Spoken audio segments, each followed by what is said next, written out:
안녕하세요. 대입 준비를 위한 자기주도적 영어학습 강의를 맡게 된 포상고등학교 영어교사 장은길입니다.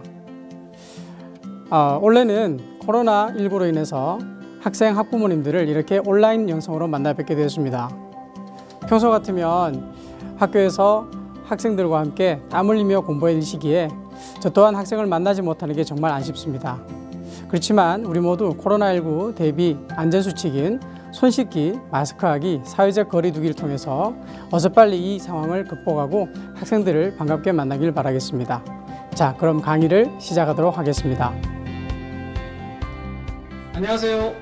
자, 대입 준비를 위한 자기주도적 영어학습 방향 강의 2부를 시작하겠습니다. 자, 이번 시간은 수능 영어 학습 주요 내용에 대해서 말씀을 드리겠습니다.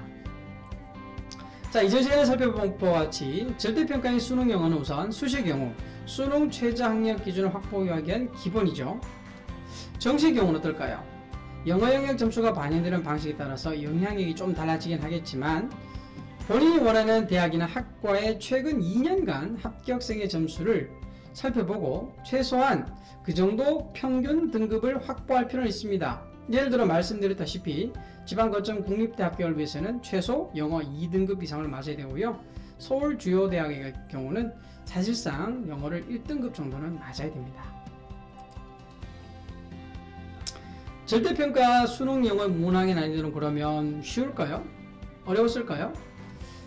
절대평가가 처음 시행된 2018년 이후 3년간 상위 3개 등급의 인원 비율을 보면 결론적으로 수능 영어 영역 문항의 난이도는 그다지 일정하게 유지되지 못했다는 걸 알 수 있습니다. 물론 해당 연도 영어 문항의 난이도는 사실 영어 문항 자체도 중요하지만 여러가지 요소의 영향을 받습니다. 우선 절대평가로 바뀌면서 학생들의 영어 공부 방법에 대한 열정이 좀 낮아지기도 했고요. 당해 연도 6월, 9월 평가원 모의평가의 난이도에 따라서도 달라지기도 합니다. 아울러 심지어 수능시험 당일날 국어나 수학 과목의 난이도에 따라서 영어가 영향을 받기도 합니다. 따라서 단정할 수는 없지만 지난 3년간 출제 경향으로 보면 그 난이도를 쉽게 예측하는 건 불가능했던 것 같습니다. 그럼 우리 어떤 자세로 준비해야 될까요? 네, 쉬운 수능보다는 그렇죠. 어려운 수능 영어를 준비하는 게 최종적으로 실패할 가능성이 줄어들겠죠. 수능 영어 시험은요, 수능시험 당일 1교시 국어, 2교시 수학에 이어 3교시에 70분간 시험을 보게 됩니다. 듣기는 17문항을 약 25분에 걸쳐 듣고 풀게 되고요. 읽기는 유형별로 차이가 있겠지만 약 28문항을 45분에 걸쳐서 풀게 됩니다. 즉, 듣기 평가를 치른 후 읽기 한 문항에 소요되는 평균 시간은 약 90초 정도로 볼 수 있습니다. 다시 말해 평소에 학생들이 수능 모의평가 문항을 풀 때 한 문항당 최대 90초를 넘기면 안 되는 것이겠죠. 자, 지난 2018년 8월 17일 교육부에서 발표한 현 고2 대상 학생이 대학에 입학하는 2022학년도 대학 입학제도 개편 방안에 따르면 수능 EBS 연계율이 현행 70에서 50%로 줄고 직접 연계를 간접 연계로 전환하겠다고 발표했죠. 자, 그럼 영어 영역에서 현재까지 EBS 연계는 어떻게 이루어졌을까요? 전체적으로 수능 영어 EBS 연계율은 73%입니다. 직접 연계가 22문항, 그중 듣기 문항은 전체 17문항 중에요 15문항이 연계됐습니다. 읽기 문항의 경우는 실제 지문이 그대로 연계되는 직접 연계 비용은 약 7문항 정도가 됩니다. 그 이외에는 글의 소재나 글의 주제가 간접적으로 연계되는 비율이고요. 약 11문항이 연계되고 있습니다. 지금 보시는 건 기존 EBS 연계 교재에서 출제된 듣기 문항의 유형과 실제 수능에서 출제된 문항 유형을 보여주는 표입니다. 사실 듣기의 경우 전체적으로 난도가 읽기에 비해 상대적으로 낮은 편이죠.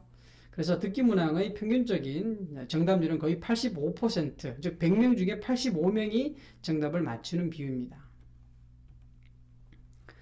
자, 실제 2020학년도 수능 영어 듣기 문항 7번 연계 문항 계신데요. 듣기 문항의 연계라는 건 바로 이런 식이죠. 자, 보시다시피 The elderly, senior citizen, volunteer와 같은 유사어휘 몇 개만 있어도 그래서 소재가 유사하다고 보고 연계된 걸로 보죠. 다시 말해 학생들이 느끼는 체감 연계율은 그다지 높지 않습니다. 자, 이런 읽기 문항인데요. 전체 28문항 중 간접 연계로 11문항, 즉 지문을 직접 연계하는 방식으로는 7문항이 출제되고 있습니다. 노란색으로 표시된 부분이죠. 사실은 이 지문을 직접 연계하는 이 7문항은요, 매년 유사한 패턴으로 출제되고 있기 때문에 학생들이 특별히 유의를 해둬야 됩니다. 자, 읽기 문항의 간접 문항 연계 예시를 보면 주로 소재나 주제를 연계하기 때문에 보시다시피 전혀 다른 문항처럼 보입니다. 예. 원래는 그 70%를 50%로 이제 줄인다고 했잖아요.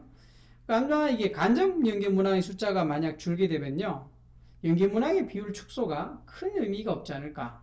그래서 현 고2 지금 2학년생들이 치르는 내년에 평가 1 모의고사 6월 모의평가 9월 모의평가를 통해서 실제 어떻게 연계 방식이 바뀔지는 눈여겨봐야 될 대목인 것 같습니다.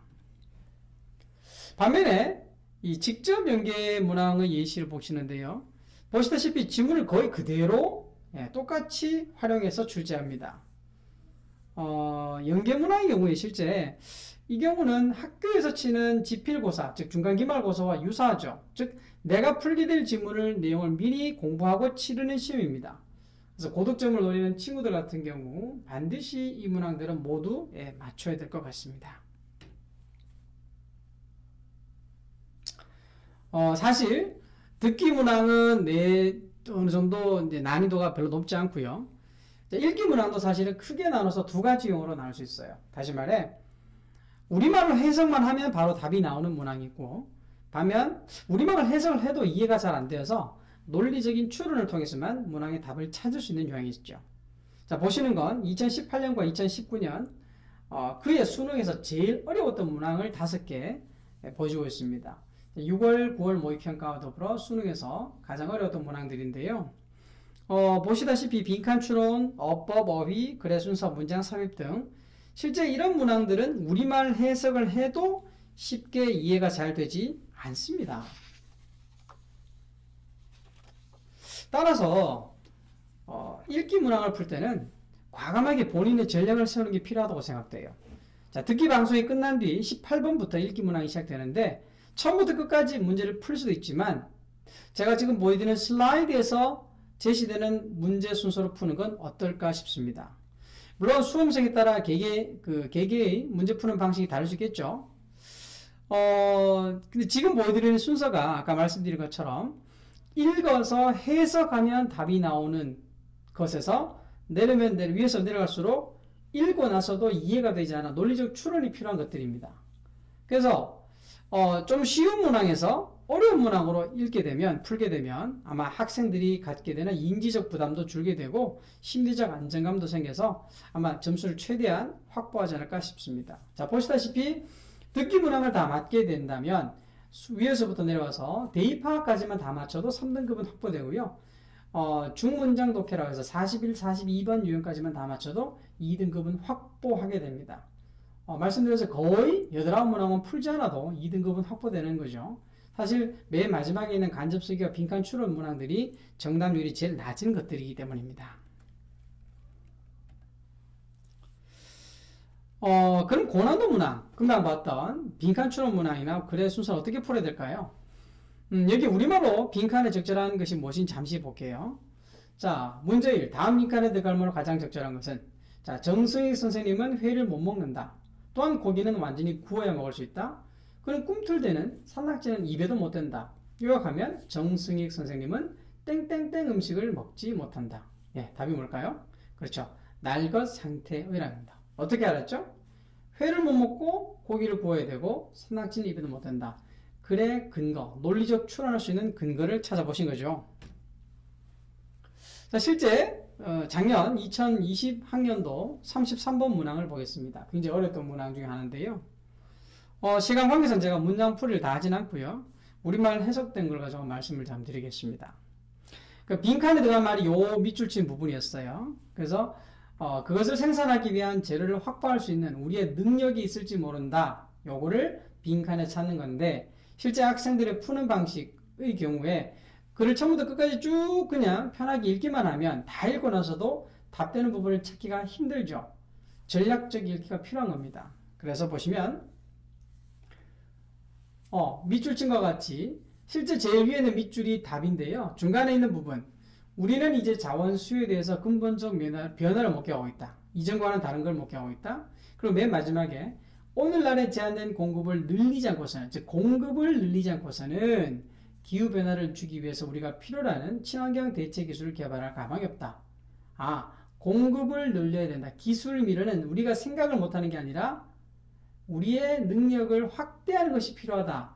결국 1번 어떤 것을 생산하기 위한 우리가 재료를 확보할 수 있는 능력이 중요한 것이지 기술 개발에서 핵심은 바로 그것이다. 밑줄 친 부분들에서 근거를 찾아서 문제를 풀 수 있어야 되는 것입니다. 자, 그럼 제가 사실 그 문항을 하나하나 해석을 하면서 설명드려야 되는데 그렇지 못해 죄송한데요. 금방 본 문장 같은 경우는 실제 우리말로 옮겨서도 이해가 잘 되지 않죠. 그러면 영어 실력을 갖추기 위해서 우리 고1, 2 학생들이 가장 필요한 건 뭘까요? 유형별로 우리 풀이 전략에 맞게 잘 풀 수 있는 능력, 영어 문장을 해석하는 능력. 지금 고1, 2학년 학생의 경우는 위쪽보다는 아래쪽인 것 같아요. 누구보다 문장을 해석을 제대로 할 수 있는 능력이 가장 우선 필요한 것 같아요. 자, 그러기 위해서는 우리가 제일 필요한 게 뭐다? 그렇죠. 어휘죠. 특히 문맥적 의미를 파악해서 어휘를 늘려가는 능력이 필요하고 아울러 그 어휘들의 결합인 구문 해석 능력이 필요한 것 같아요. 그래서 등급에 따라 좀 생각해 보면 모의평가 기준으로 1등급에서 3등급 정도의 친구들은 이제 어느 정도 단어 실력이 갖춰져 있다고 보고요. 예문이나 지문을 중심으로 공부를 하되 추상적 의미의 단어는 기본 의미에서 좀 문맥적 추론을 통해서 의미를 파생시키는 연습을 해야 됩니다. 그렇지만 4등급 이하 정도는 아직까지는 단어가 좀 부족한 친구들이죠. 그래서 이 친구들은 우선 우리말과 1대1 관계로 외우는 식이라도 단어를 좀 많이 외울 필요가 있다 싶습니다. 네, 예를 통해 살펴보겠습니다. 주어진 빈칸에 들어갈 적절한 단어는 뭘까요? 네, 바로 develop이라는 단어입니다. 학생들에게 물어보면 정답을 이야기하는 학생들이 매우 드물어요. 영어 성적이 좋은 학생들도 만만치 않은 문제인 것 같아요. 근데 사실 develop이라는 단어는 우리가 중학교 때부터 공부했던 단어거든요. 근데 왜 못 맞출까요? develop 하면 애들은 전부 다 개발하다, 발전시키다 정도로만 이해합니다. 근데 그런 단어를 썼을 때, 그런 의미를 썼을 때 이게 과연 이해될까요? He developed a good taste for wine after many years of trial and error. 그는 많은 세월 동안 시행착오를 겪고 와인 맛을 알게 되다. Tom and Billy developed their friendship in high school. 탐과 빌리는 고등학교에서 그들의 우정을 키웠다. He also encouraged children to develop good habits to lead successful lives. 그는 또한 아이들에게 성공한 삶을 살기 위해 좋은 습관을 갖게 격려했다. Each country has developed their own ways to enjoy ice cream. 각국은 아이스크림을 즐기는 나름의 방식을 개발했다. Some animals actually develop health problems if they do not exercise every day. 몇몇 동물들은 매일 운동하지 않으면 건강의 문제를 갖게 된다. 자, 결국 develop이라는 뜻을 개발하다, 발전하다라고 하는 게 아니라 그렇죠. 작고 미미한 것이 점점 커지고 발전되다는 의미로 기본 의미를 알고 그 의미를 추가되고 파생되는 의미와 연결시키는 작업이 필요한 거예요. 자, 반대로 우리가 우리말을 배우는 외국인이 있다고 생각해 봅시다. 그 사람이 맞다라는 단어를 공부할 때 아마 사전을 찾아보겠죠. 그럼 사전이 이렇게 제시될 것 같아요. 맞다. 그렇죠. 누구를 맞이하다. 누구를 받아들이다. 적덕을 맞이하다. 맞다. 상대하다. 또는 비바람을 맞다. 점수를 맞다. 어떤 일을 당하게 되다. 자, 이렇게만 해석이 되면 사실은 이 맞다를 가지고 어떤 상황에 적용하기가 상당히 힘들어요. 아마 그 외국인은 1번과 2번 정도 뜻을 외우고 시험을 칠 것 같아요. 자, 그게 우리 학생들이죠. 우리 학생들이 외국어를 배울 때 그렇습니다. 영어 사전을 볼 때 여러 가지 뜻 중에 1번과 2번만 열심히 외워서 아까 봤듯이 개발하다, 발전하다 외운 거죠. 근데 사실은 그렇죠. 문제는 실제는 3번 뜻 정도 가지고 시험 문제가 등장하게 됩니다. 그럼 아이들은 당황하게 되는 거죠. 그래서 기본 의미를 파악하고 그 의미를 파생시켜서 추가되는 의미를 연결시키는 작업을 하는 게 매우 중요한 것입니다. 좀 더 구체적으로 단어 학습을 실천하는 방법을 좀 더 몇 가지 말씀드리면, 아시다시피 영어 공부는 벼락치기 절대 통하지 않죠. 네. 당장 내일 중간 기말고사를 시험 범위를 공부하는 상황이 아니라면 평소에 영어는 적절하게 분산시켜서 공부를 해야 될 것 같아요. 아울러 한두 시간 집중해서 하는 학습보다는 오히려 10분에서 15분 정도 횟수를 매일 5번 정도 나눠 공부하는 게 훨씬 더 효과적입니다. 또한 본인이 어휘력이 부족하다고 생각하는 학생을 위해서는 60일 정도 시간을 갖고 어휘집을 구회독하는 방법을 한번 제안드립니다. 물론 본인이 공부하는 독해 지문 속의 단어를 정리해서 공부하는 것도 좋은 방법이지만 약 2달간의 시간을 두고 단어집 한 권을 본인의 것으로 만들어 두는 것도 필요할 것 같아요.